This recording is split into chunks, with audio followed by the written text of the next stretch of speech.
নিবন্ধন বাতিল করে হাইকোর্টের দেওয়ার রায় বাতিল করেছেন আপিল বিভাগ। জামাতের নিবন্ধন ফিরিয়ে দেয়া এবং অন্যান্য বিষয়ে নির্বাচন কমিশন দেখবে বলেও জানিয়েছেন আপিল বিভাগ।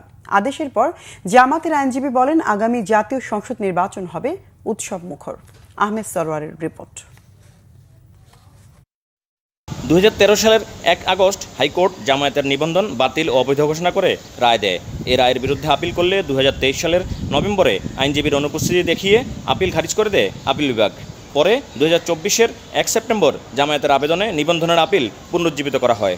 শুনানি শেষে রোববার প্রধান বিচারপতি সৈয়দ রেফাত আহমেদের নেতৃত্বে 4 বিচারপতির আপিল বেঞ্চ রায় ঘোষণা করেন। দীর্ঘ 1 যুগেরও বেশি সময়ের আইনি লড়াইয়ের সফল অবসান হলো। বাংলাদেশ জামায়াতে ইসলামী আজকে বাংলাদেশের সর্বোচ্চ আদালতের রায়ের মাধ্যমে তার নিবন্ধন ফিরে পেল।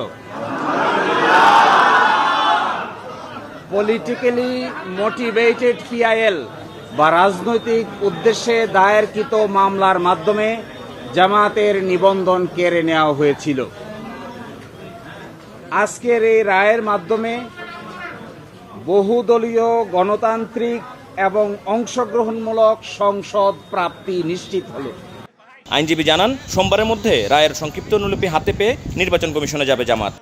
আমরা আশা করি আগামীকালকের মধ্যেই মামলার সংক্ষিপ্ত আদেশ আমরা হাতে পাব। এই সংক্ষিপ্ত আদেশ আমরা ইলেকশন কমিশনের কাছে অ্যাপ্রোচ করব। বাকিটা ইলেকশন কমিশন আইন অনুযায়ী অতি দ্রুত জামাতের নিবন্ধন এবং জামাতের প্রতীক বুঝিয়ে দিবেন, এটা আমরা প্রত্যাশা করি। এ রায়ের আলোকে নিবন্ধন ফিরিয়ে দেওয়ার পদক্ষেপ নেওয়ার কথা জানিয়েছে নির্বাচন কমিশনের আইনজীবী। জামাতের রেজিস্ট্রেশন বৈধই ছিল, বহাল ছিল 2013 সাল পর্যন্ত, এবং 2013 সাল পর্যন্ত ইলেকশন কমিশন ওনাদের জামাত ইসলামের কনস্টিটিউশনের উপরে একটা পর্যালোচনা করছিলেন। ওই পর্যালোচনার স্টেজে ওটা স্টে হয়ে গিয়েছিল।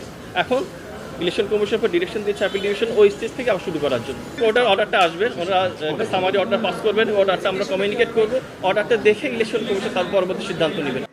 রায় শুনতে আদালতে উপস্থিত ছিলেন জামায়াতের কেন্দ্রীয় ও ঢাকা মহানগরের নেতারা।